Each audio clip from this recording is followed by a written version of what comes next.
നമസ്കാരം. ഇറാനെതിരായ സൈനിക നടപടിയിൽ ട്രംപ് സർക്കാർ ഉന്നയിച്ച വാദങ്ങളെ തള്ളി പെന്റഗൺ ഉദ്യോഗസ്ഥർ രംഗത്ത്. പശ്ചിമേഷ്യയിലെ US സൈന്യത്തെ ആക്രമിക്കാൻ ഇറാൻ പദ്ധതിയിട്ടിരുന്നു എന്നതിന് യാതൊരുവിധ രഹസ്യാന്വേഷണ വിവരങ്ങളും ലഭിച്ചിരുന്നില്ലെന്ന് പെന്റഗൺ ഉദ്യോഗസ്ഥർ വെളിപ്പെടുത്തി. US കോൺഗ്രസിലെ വിവിധ സുരക്ഷാ സമിതികൾക്ക് മുൻപാകെയാണ് ഉദ്യോഗസ്ഥർ ഈ നിർണായക സമ്മതം നടത്തിയത്. ഇറാൻ പശ്ചിമേഷ്യയിലെ US താവളങ്ങളെ ആക്രമിക്കാൻ സാധ്യതയുണ്ടെന്നും അതിനാൽ മുൻകരുതൽ എന്ന നിലയിലാണ് ആക്രമണം നടത്തിയത് എന്നുമായിരുന്നു വെള്ളിയാഴ്ച ട്രംപ് സർക്കാർ മാധ്യമങ്ങളോട് പറഞ്ഞത്.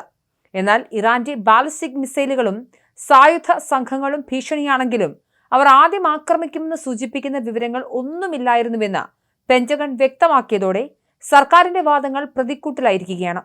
ഇറാൻ ആക്രമണത്തെ ന്യായീകരിക്കാൻ US വിദേശകാര്യ സെക്രട്ടറി മാർക്കോ റൂബിയോ നൽകിയ വിശദീകരണം കൂടുതൽ വിവാദങ്ങൾക്ക് വഴി തുറന്നു. ഇസ്രയേൽ ഇറാനെ ആക്രമിക്കുമെന്ന് തങ്ങൾ അറിഞ്ഞിരുന്നുവെന്നും അങ്ങനെ സംഭവിച്ചാൽ ഇറാൻ അമേരിക്കയെ ആക്രമിക്കുമെന്ന് കരുതി മുൻകൂട്ടി ആക്രമിച്ചതാണെന്നുമാണ് റൂബിയോ പറഞ്ഞത്. ഇറാനിൽ നിന്ന് നേരിട്ടുള്ള ഭീഷണി ഉണ്ടായിരുന്നില്ല എന്നും ഇസ്രായേൽ പ്രധാനമന്ത്രി ബെഞ്ചമിൻ നെതന്യാഹുവിന്റെ താൽപര്യങ്ങൾക്കും പിടിവാശിക്കും അമേരിക്ക വഴങ്ങുകയായിരുന്നുവെന്നും ഇതിലൂടെ വ്യക്തമാകുന്നു. ഇറാന്റെ ആണവായുധ മോഹങ്ങൾ തടയുക, മിസൈൽ പദ്ധതികൾക്ക് കടിഞ്ഞാണിടുക എന്നിവയാണ് ഇപ്പോഴത്തെ ലക്ഷ്യങ്ങളെന്നാണ് പ്രസിഡന്റ് ട്രംപ് പറയുന്നു. മുൻപ് പറഞ്ഞ ലക്ഷ്യങ്ങളെ മാറ്റിപ്പറയുകയാണ് ട്രംപ് എന്ന ആരോപണവുമുണ്ട്. US വരെ എത്താൻ കഴിയുന്ന മിസൈലുകൾ ഇറാൻ ഉടൻ സ്വന്തമാക്കുമെന്നും അദ്ദേഹം അവകാശപ്പെട്ടു. എന്നാൽ അതിന് യാതൊരു തെളിവുമില്ലെന്നും ട്രംപിന്റെ അവകാശവാദങ്ങൾ കെട്ടിച്ചമച്ചതാണെന്നും വാർത്താ ഏജൻസിയായ റോയിറ്റേഴ്സ് റിപ്പോർട്ട് ചെയ്യുന്നുണ്ട്. അമേരിക്കൻ പ്രസിഡന്റ് ഡൊണാൾഡ് ട്രംപിന്റെ ഇറാൻ നയങ്ങൾക്കെതിരെ രാജ്യത്തിനകത്ത് വലിയ തോതിലുള്ള പ്രതിഷേധവും അതൃപ്തിയും ഉയരുന്നതായാണ് പുതിയ സർവേ ഫലങ്ങൾ വ്യക്തമാക്കുന്നത്. അന്താരാഷ്ട്ര വാർത്താ ഏജൻസിയായ റോയിറ്റേഴ്സും ഇപ്സോസും ചേർന്ന് നടത്തിയ പഠനമനുസരിച്ച് ഇറാന്റെ പരമോന്നത നേതാവ് ആയത്തുള്ള അലി ഖമനിയെ വധിച്ച സൈനിക നടപടിക്ക് ജനങ്ങൾക്കിടയിൽ വളരെ കുറഞ്ഞ പിന്തുണ മാത്രമേ ലഭിക്കുന്നുള്ളൂ. 4 അമേരിക്കക്കാരിൽ ഒരാൾ മാത്രമാണ്, അതായത് 27% ആളുകൾ മാത്രമാണ് ആക്രമണത്തെ അനുകൂലിക്കുന്നതെന്നതും ഭരണകൂടത്തിന് വലിയ തിരിച്ചടിയാണ്.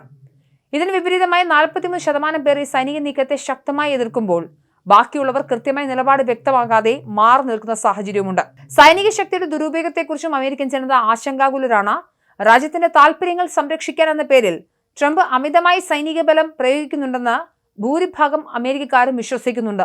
56% ആളുകളാണ് ഇങ്ങനെ വിശ്വസിക്കുന്നത്. രാഷ്ട്രീയമായി നോക്കിയാൽ ഡെമോക്രാറ്റിക് പാർട്ടി അനുഭാവികളിൽ 87% പേരും ട്രംപിന്റെ നടപടികളെ തള്ളിക്കളയുമ്പോൾ സ്വന്തം പാർട്ടിയായ റിപ്പബ്ലിക്കൻ ക്യാമ്പിലും 23% പേർക്ക് പ്രസിഡന്റിന്റെ നീക്കങ്ങളിൽ വിയോജിപ്പുണ്ടെന്നതും ശ്രദ്ധേയമാണ്. ഈ സംഭവ വികാസങ്ങൾ ട്രംപിന്റെ വ്യക്തിപരമായ ജനപ്രീതിയെയും സാരമായി ബാധിച്ചിട്ടുണ്ട്. പ്രസിഡന്റ് എന്ന നിലയിലുള്ള അദ്ദേഹത്തിന്റെ റേറ്റിംഗ് 39% താഴ്ന്നു. മുൻ മാസത്തെ അപേക്ഷിച്ച് ഇതിൽ ഇടിവ് രേഖപ്പെടുത്തിയിട്ടുണ്ട്. യുദ്ധം വരും ആഴ്ചകളിലും നീണ്ടു നിൽക്കുമെന്ന ട്രംപിന്റെ പ്രഖ്യാപനം കൂടി കണക്കിലെടുക്കുമ്പോൾ വരാനിരിക്കുന്ന തെരഞ്ഞെടുപ്പുകളിലും അമേരിക്കയുടെ അന്താരാഷ്ട്ര പ്രതിച്ഛായയിലും ഈ ജനരോഷം വലിയ പ്രത്യാഘാതങ്ങൾ സൃഷ്ടിക്കുമെന്നത് ഉറപ്പാണ്.